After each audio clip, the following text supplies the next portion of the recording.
জানেন যে পল্টন থানার একটি মানব পাচার মামলা এবং টাকা আত্মসাতের মামলায়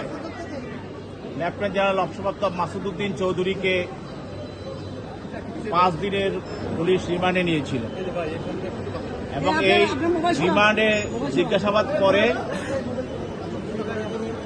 আজকে বিজ্ঞ আদালতে তাকে তদন্তকারী কর্মকর্তা উপস্থাপন করেন এবং তাকে আবার 7 দিনের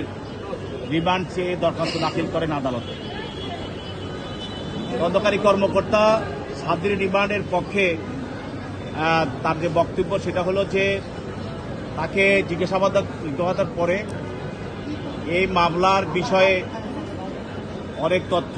উপাত্ত উদ্ঘাটন করা হয়েছে এবং আরও কিছু তথ্য তার থেকে জিজ্ঞাসাবাদ করা প্রয়োজন।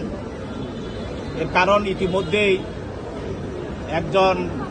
আসামি, এই মামলার 12 নম্বর যে আসামি, সে আদালতে স্বীকারোক্তিমূলক জবানবন্দি দিয়েছে, যেটাকে আমরা 164 জবানবন্দি বলি। এই জবানবন্দিতে যিনি স্বীকারোক্তিমূলক জবানবন্দি দিয়েছেন আসামি, তিনি বলেছেন যে এই মামলায় এই যে 24,000 কোটি টাকা মালয়েশিয়াতে লোক পাঠানোর কথা বলে যে তারা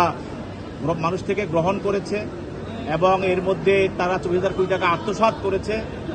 এই বিশাল অঙ্কের টাকার পিছনে, এই লেনদেনের পিছনে যে এই সিন্ডিকেটটা ছিল,